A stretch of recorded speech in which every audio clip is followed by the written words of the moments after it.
अंतरवाली जे येणार नाही त्यांनी वाटा लावण्यासाठी या. आणि मराठवाड्यातल्या माता माऊल्यांनी, गोदापट्ट्यातल्याही माता माऊल्यांनी, जालना जिल्हा आणि बीड जिल्ह्यातल्या विशेष करून जास्तीत जास्त माता माऊल्यांनी ताकदीनं जे मुंबईकडे पोरं चालले त्यांना वाटा लावण्यासाठी शेवटच्या मुक्कामापर्यंत या. आणि आपण आपले वाहनच घेऊन या, म्हणजे वापस तुम्हाला जायला सुद्धा सोपं आहे. हे प्रत्येक जिल्ह्यानं करायचं. म्हणजे बीड आणि जालना जिल्ह्यानं मुंबईपर्यंतच्या जिल्ह्यानं मुक्कामाच्या ठिकाणापर्यंत येण्यासाठी त्यांच्या शिवाच्या हद्दीवर त्यांनी यायचं. उदाहरणार्थ पुणे नगरच्या हद्दीवरती पुण्यांच्या जिल्ह्यातल्या बांधवांनी यायचं. नगरच्या हद्दीच्या बॉर्डरवर नगर जिल्ह्यातल्या बांधवांनी यायचं. आणि बीड जिल्ह्यातल्या शिवाच्या हद्दीवर बीड जिल्ह्याने यायचे. तसंच नवी मुंबईच्या लोकांनाही त्याच पद्धतीने यायचे. फक्त मराठवाड्यातल्या सगळ्या बांधवांनी ज्यांना मुंबईला या रॅलीत सहभागी व्हायचे, या पायी दिंडीत सहभागी व्हायचं, त्यांनी अंतरवाली लिहायचे. आपण सगळे सोबत 20 तारखेला अंतरवालीहून इथून निघू. आणि जे येणार नाही आहेत त्यांनी वाटा लावायसाठी सुद्धा अंतरवालीतच आपण आपले आहेत ते मराठ्यांनी वाहनं बाहेर काढा. मराठवाड्यातले जेवढे वाहन आहेत मराठ्यांच्या मोटरसायकली काय काय असतील ते वाटा लावण्यासाठी या. पहिल्या मुक्कामापर्यंत, पहिल्या मुक्कामावर वाटा लावा आणि आपण वापस. याच्यामध्ये कुठे कुठे आता तुम्ही सांगितलं, पण कुठे कुठे कसं लोक सहभागी होऊ शकतात? पुन्हा लोक पुण्याकडे जास्त सहभागी होणार, म्हणजे करोडोचा आकडा तिकडे क्रॉस होणार. परंतु काही मराठा समाज असा आहे की मी शेवटी नाही, मी पहिल्या दिवशी सहभागी होणार आहे, असं मराठा समाजाचं काहींच म्हणणं. मला या आरक्षणाचा विजयाच्या लढ्याचं साक्षीदार व्हायचंय असं त्यांचं म्हणणं. मला या लढ्यात मी सगळ्यात समोर होतो किंवा मी सगळ्यांच्या पाठीशी खंबीर होतो, म्हणून मला 20 जानेवारीपासूनच या आंदोलनात सहभागी व्हायचंय. असा हा आकडा खूप मोठा आहे की शेवटच्या दिवशी तिथं जायचं, शेवटच्या मुक्कामाच्या दिवशी. आणि महाराष्ट्रातून प्रचंड मोठा ओघ शेवटच्या मुक्कामाच्या दिवशी येणार आणि मग ते सगळेचे सगळे मुंबईकडे जाणार. आणि काहींचं म्हणणं असं आहे की आम्ही पहिल्या दिवसापासून आम्हाला साक्षीदार व्हायचंय, आम्ही 20 जानेवारीपासूनच आंतरवालीतून सहभागी होणार आहे. वाहनांचं कोणती कोणती वाहनं असणार आहेत आणि ती पायी मोर्चाच्या त्या पायी आंदोलनाच्या अगोदर मागे असणार आहेत का पुढे असणार आहेत? त्या वाहनांचं काय ते आता पहिल्या मुक्कामात आम्ही त्यांचं व्यवस्थित प्लॅनिंग लावणार आहे. कारण हे पहिला दिवस असल्यामुळं पहिल्या दिवशी ते नियोजन होणारच नाही, मुक्कामाच्या ठिकाणी ते होणार. वाहनं मात्र सगळे आहेत, म्हणजे आता वाहनात नाव सांगायला घेत नाही, सगळे रिक्षापासून ट्रॅक्टरापर्यंत टेम्पो ट्रका सगळे सगळं काहीच नाही असं सगळेचे सगळे वाहनं घेतले. फक्त एवढीच विनंती, आता मागं नका राहू. अशी संधी आपल्या लेकरं मोठं करायची पुन्हा येणार नाही. सगळ्या मुंबईकडे चाला. राहण्याची जिथं मुक्काम आहे तिथं उड्यावरच झोपणार की काय, पाली टाकणार की काय, त्याचं त्या मुक्कामाचं काय नियोजन? प्रत्येक जणानं आपण आपलं झोपण्यासाठी सगळ्या वस्तू घेतलेल्या आहेत. खाली साठी पण आणि वरच्या बाजून आपण त्याला आपण रावठ्यासारखं म्हणूयात किंवा ते मेन कापडाचं जे त्यांनी घेतलेलं आहे. कारण थंडी आहे, मुंबईत प्रचंड गरमी. लोक आपले आता जाऊन आलेत, सगळ्यांनी शर्ट काढून टाकले होते. प्रचंड गरमी आहे, त्यामुळे तिथं ताण नाही आमच्या लोकांना. रस्त्यानं जाताना थंडीचा पावसाचा त्रास आहे, तर त्यांनी त्या वस्तू घेतल्यात आणि आपण आपल्या वाहनाजवळ सगळे झोपणार. हे विशेष करून सगळ्यांनी लक्षात ठेवायचं. प्रत्येकानं आपल्या गाडीत स्वतः जेवढे माणसं आहेत ते सगळ्यांना आपण स्वयंसेवक म्हणून काम करायचं. स्वतः आपल्या लोकांचं संरक्षण आपण करायचं. यावेळेस आम्ही स्वयंसेवक घेतलेले नाहीत. प्रत्येक गाडीतल्या माणसानं स्वयंसेवक व्हायचे आणि आलेल्या अडचणीला सामोरं जायचं, सगळ्याच्या मदतीला यायचं. आपल्या वाहनाजवळच आपण सगळ्यांनी झोपायचं, कारण आपल्या वाहनाचं संरक्षण आपल्यालाच करायचं. कुणी त्याला गालबोट लावणार नाही याची दक्षता आपल्यालाच घ्यायची. कोणी व्यसन प्यायचं नाही किंवा दारू पिऊन त्याच्यात यायचं नाही, नसता त्याला तिथे ठुलं जाणार नाही. जाळपोळ उद्रेक करणारा आंदोलक आपला नाही. सगळ्यांनी शांततेत आंदोलन करायचे. सगळे आमरण उपोषण करण्यासाठी हा मराठा मुंबईत धडकणार आहे, हेही लक्षात ठेवायचं.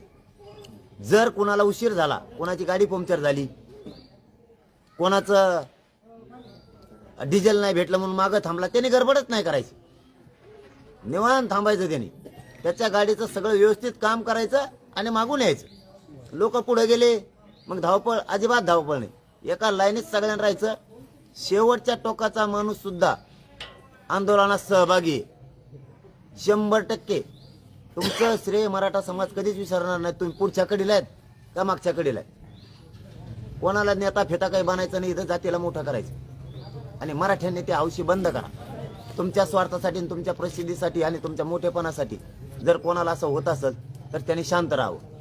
समाजाचं एकदा कल्याण होऊ द्यावं आणि मग त्यांना काय करायचं ते करावं. मराठा समाजाला पुन्हा एकदा विनंती की आपल्या गाड्यांचं संरक्षण आपल्याला करायचंय. आपलं खाण्यापिण्याचं सगळं साहित्य घ्या सोबत. काम या 2-3 दिवसात उरका. गावची गावं बाहेर पडा. डॉक्टरांच्या टीम पण आपण काही तयार केल्यात. काही आपण आपल्या गावात असले तर घेऊन या डॉक्टर पण. काही पाण्याच्या आपण व्यवस्था केल्या. तुमच्या गावात टँकर असतील तर घेऊन या. पाण्याच्या टाक्या असतील तर घेऊन या. कोणाकडं ज्या ज्या वस्तू असतील त्या घ्या. कारण इथं कोणी नाही आपली व्यवस्था करणारा समोर. आपली व्यवस्था आपल्यालाच करायची. कोणाकडे जनरेटर असेल तर जनरेटर घेऊन या. कुठं मोटरी जर बंद पडल्या, काही ठिकाणी लाईट गेली तर आपण त्या मोटरी टाकून पाणी मोटरीला जॉईन देऊ. आपण त्याला काय म्हणतात ते डायनामा सारखं असतंय ते घ्या. लाईटच आपण तयार करायची लाईट बंद केली की. आणि त्या शेतकऱ्याच्या मोटरीला जर त्याला कनेक्शन दिलं त्याची लाईट गेल्यास आपल्याला बाहेर पाणी फेकील ते. ज्यांच्याकडे तुमच्या कल्पनेच्या बाहेरच्या ज्या तुमच्या डोक्यात योजना त्या घ्या. असं म्हणूच नका मनोज जरांगे पाटील व्यवस्था करणारे किंवा अमुक अमुक करणारे. इथं कोणी कोणाला पुरणार नाहीयेत. आपल्याला आपल्याच लोकांची आपल्यालाच व्यवस्था करायची. म्हणून स्वयंसेवक राष्ट्राचे गस्त घालणारे सुद्धा आपण आपलंच व्हायचं हे लक्षात असू द्या. आणि येताना सगळं साहित्य खाण्यापिण्याचं सोबत घ्या. मात्र पुन्हा पुन्हा सांगतो, आता लेकरासाठी मुंबईला बाहेर पडा. आता घरी थांबू नका. मिळेल तेव्हा न घ्या, पण मुंबईच्या दिशेनं चला. 20 जानेवारीला इथून खूप लोक निघालेत. कारण सगळ्यांना वाटतंय मला या आंदोलनाचं पहिल्या दिवसापासूनच साक्षीदार व्हायचं. म्हणजे गोदा पट्ट्यातला जर विचार केला किती ट्रॅक्टर ॲम्ब्युलन्स वगैरे असं काही आकडा आपल्याकडे आलाय का? नाही नाही नाही. आकडा आता या आकडा घेण्यासारखं वातावरणच नाही. गोदा पट्टाने पुरा महाराष्ट्राला आव्हान. गोदा पट्ट्याला फक्त भेटी द्यायला गेलो होतो की त्यांच्याकडे गेलो नाही. हे आव्हान महाराष्ट्रातल्या मराठा समाजासाठी. नाही नाही, म्हणजे इथून सुरुवात होणार आहे त्यामुळं इथून जी काही जी तयारी नाही, हे नाही. बेस आहे ना. नाही नाही असं मराठा समाज निघाला. मी सांगितलं मग अशी पण याच्या अगोदर 8 दिवसापूर्वी पण मी एकटाही निघणारे आणि 1 लाख असले तरी निघणारे आणि 1 कोटी असले तरी निघणार. मी मुंबईच्या दिशेने जाणारे. माझ्या मायबाप समाजाला पुन्हा पुन्हा हात जोडून सांगतो आता वापस येणे नाही आरक्षण घेतल्याशिवाय. त्यामुळे ताकदीनं पाठबळ द्या आणि येताना मुंबईकडे जा. कामाच्या जागी जेवणाची व्यवस्था प्रत्येक कसं गाव प्रत्येक त्या गावकऱ्यांनी करायची. समजा जर त्या परिसरातील लोकांनी जर दिलं नाही, समजा नगरला तुम्ही थांबले तर नगरची नाही दिली तर हे सोबत घेतलं अन्न तिथं शिजून खायचं सोबत. त्याशिवाय शौचालयाचा पण तो विषय त्या संदर्भात आहे. हा मग तेच जर ज्या ठिकाणी मुक्काम आहे त्याच्या आसपासचे शेकडो गाव किंवा त्या जिल्हाच म्हणून येतो पूर्ण. एक जरी भाकरी 2-2 भाकरी जरी आणल्या सगळ्यांनी आणि भाज्या तरी 5-50 लाख लोक जीवू शकतात. 2-2 कोटी लोक त्याच्यात जीवू शकतात सहजपणा. त्यामुळं आसपासच्या गाव करतील. नाही केलं तर आपल्याला आपले वाहनं जिथं आहे तिथंच उभा करायचे. गडबड गोंधळ करायचा नाही, काय नाही. दमाने काम होऊन दे. तिथं काय पुढं गेल्यावर देव पळून जाणार असं काही नाही. आणि आपण काय वारीला चाललेलं नाही म्हणून ते देव प्रसन्न करायचा.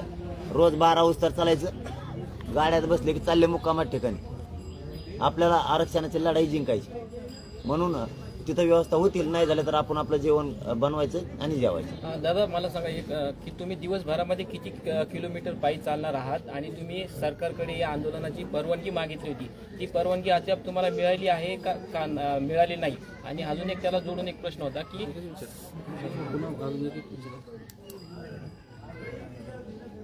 जवळपास आंतरवाली ते माथुरी 73 किलोमीटर होते. माथुरी ते बाराबाब करंजी घाट 77 होते. बाराबाबळी ते रांजणगाव 79 किलोमीटर होते. आमच्या थोडंफार मागं पुढं होईल 10-5 किलोमीटर ते. अशा पद्धतीने 90-100 किलोमीटरच्या आसपास प्रत्येक मुक्काम. कारण आम्ही जर 10, 15 आणि 20 किलोमीटर जर चाललो तर आम्हाला किमान 1 महिना लागणार आहे जायला. आणि लोक इतके थकणार आहेत म्हणजे हे असं होईल की लोकांची हरबड केली.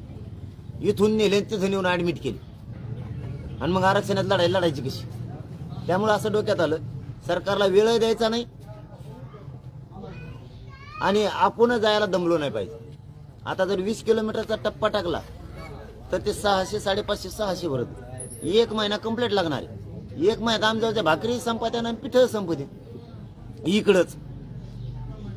नाही पण एक व्यक्ती दिवसाला सरासरी 30 ते 40 किलोमीटर चालू शकतो फार तर तो ताकदवान असला तर तो 80 किलोमीटर 70 किलोमीटर चालणार कसा याचं काय गणित आहे? आम्ही कुठं चालायलो काय तिथं का पंढरपूरचं पांढरंगे काय म्हणून पायी गेल्यावर प्रसन्न करायचे त्यांना. आता टाइमात दिला ना 7 महिन्याचा, यांच्यात महिन्याप्रमाणे वागायचं का प्रत्येक वेळेस. नाही पण प्रश्न असा आहे का ना, प्रश्न असा आहे की तुम्ही सुरुवातीलाच म्हणाले हा, मग पायी की चालवा ज्यांना ना. शक्य असेल त्यांनी पायी चालायचं, ज्यांना शक्य नाही त्यांनी गाडीत बसायचं. हो. पण पायी जर तुम्ही निघाले हा. तर फार फार तर 30 किलोमीटर 40 किलोमीटर दिवसाला जाऊ शकतो. मला 12 वाजता जेवढं चालतं तेवढं चलन मी आणि लगेच एसटीत बसून ते गाडीत बसन आणि पुढे जाईन ते मुक्कामा ठिकाण. आम्ही काय ठेका नाही घेतला यांचं पै पै जायला. पै पै गेल्यावर आरक्षण देणार असले ना मी 24 घंटे उभा नाही राहत. चला चॅलेंज सरकारला स्वीकारत असले बघा, 24 घंटे उभा नाही राहत, झोपणार नाही रात्रंदिवस सारखा चालल्यामुळे जर ते आरक्षण देणार असले तर मी एकटा येतो. मराठा समाज सुद्धा नाही. इथून मुंबई पोहोच दुसरं थांबत नाही. मी म्हटलं चालत उभाट्या झोपा. चॅलेंज आहे सरकार, ही चाष्टा नाही विनोद नाही, चॅलेंज आहे. मी पोहोचतो चालल्यामुळे थोडंच देणार आहे. आम्हाला मुंबईत जायचंय त्याशिवाय देत नाही. सकाळी 12 वाजेपर्यंत आम्ही दुपारच्या चालणार आहे. एक पायी चालण्याचं तुम्ही सांगताय नियोजन, वाहनांचं नियोजन कसं असेल? कारण पायी चालणं, माणसं रस्त्यावर असतील, वाहनांची संख्या तेवढीच मोठी असेल, मग ते ट्रॅफिक जाम, मग अडचणी बऱ्याच गोष्टी, त्याच्यासाठी काही नियोजन केलंय? रस्ता मोकळा करून देते ना आम्हाला. ते ट्रॅफिक जाम कसं काय होईल? त्याचा रस्ता मोकळा करून देत ना आम्हाला. ज्या मार्गे जायचं त्या मार्गे. एक महाराष्ट्रात लाख हजारो रस्ते त्यातले एकटा मागितला आम्ही चालायला आणि ते नाही दिलं त्यांचे ट्रॅफिक जाम म्हणून आम्हाला काय करायचं? आम्ही कोण जात होतो बळकाटा बाळकांड्याने पलीकडून पुढं. या आंदोलनासाठी तुम्ही परवानगी मागितली होती, तर त्या परवानगी तुम्हाला मिळाल्यात का? किंवा मग शासनानं तुमच्या आंदोलनासाठी काही व्यवस्था करून दिली का? आम्ही परवानगी मागितली देत नाही, नका द्यायला आम्ही जाणार मुंबई का आमची नाही काय. आम्ही तुमची इज्जत दिली केली ना, तुमचा सन्मान केला, कायद्याचा केला, सरकारचा केला, आम्ही दिली. तुम्ही नाही दिली तर आम्ही काय करतो? आम्ही जाणार आहेत मुंबईला.